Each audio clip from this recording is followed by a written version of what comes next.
na ang kasamahan niya ay si Ramzi Youssef. Pero ito ay nakalabas na agad ng bansa gamit ang peking passport. Gamit ang mga ebidensya na nakalap ng PNP ay nakumpirma din ng FBI na ang napakaraming mga wristwatch sa apartment ito ay ang parehong relo na ginamit bilang timer sa pagbomba sa Philippine Airlines Flight 434. Nang ma-access nila ang mga files sa laptop ni Youssef, ay natuklasan nila na balak din itong patumbahin ang Pope. Sa pag-check ko ng background, hindi lamang siya isang simpleng tao na gumagawa ng bomba, pero si Youssef ay mula sa isang may kayang pamilya. Ipinanganak siya sa Kuwait noong April 27, 1968. Ang kanyang mga magulang ay parehong mga Pakistani. Noong mid-1980s, bumalik sila sa Pakistan at ipinadala siya ng mga ito sa United Kingdom para mag-aral. Isa siyang edukadong tao na nakapagtapos ng electrical engineering at pumasok din siya sa Oxford College of Further Education para maging dalubhasa siya sa English. Nang makuha niya ang kanyang degree, bumalik si Youssef sa Pakistan. Sa ulat ay natuto siyang gumawa ng bomba noong 1992 sa isang training camp sa Peshawar. Pero kung tatanungin mo kung bakit mula sa isang may kaya at edukadong tao, bakit naging terorista si Youssef?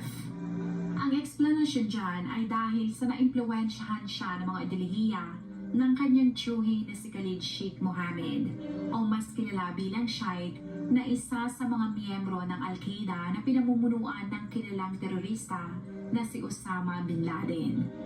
Kung ikaw ay pinanganak noong 90s, maaaring ikaw ay nasa tamang isip na at maaaring nabalitaan mo na si Bin Laden ang mastermind sa kalunos-lunos na 9/11 attack na pumatay sa 2,996 na mga tao sa Amerika. Bilang miyembro ng Al-Qaeda, ipinadala siya sa ibang bansa para mag-recruit at noong September 1992, lumipad siya papuntang New York. Doon ay nitusan siya na bombahin ang World Trade Center. Gamit ang isang van na naglalaman ng 680 kilograms na bomba, ay pinasabog nila ang sasakyan sa isang underground na garahe. Ang pagsabog ay pumatay ng 6 at nasugatan naman ang 1,000 mga tao. Nagpadala siya ng sulat sa FBI at sinabi niya na inaako ng Al-Qaeda ang nangyari.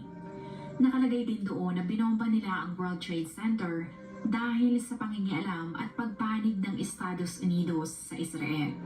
Mula New York ay lumipad siya papuntang Thailand at doon ay tinangka naman niyang bombahin ang Israel Embassy sa Bangkok noong March 11, 1994. Pero hindi ito natuloy dahil nadiskubre agad ng mga otoridad ang van. Mula Thailand ay bumiyahe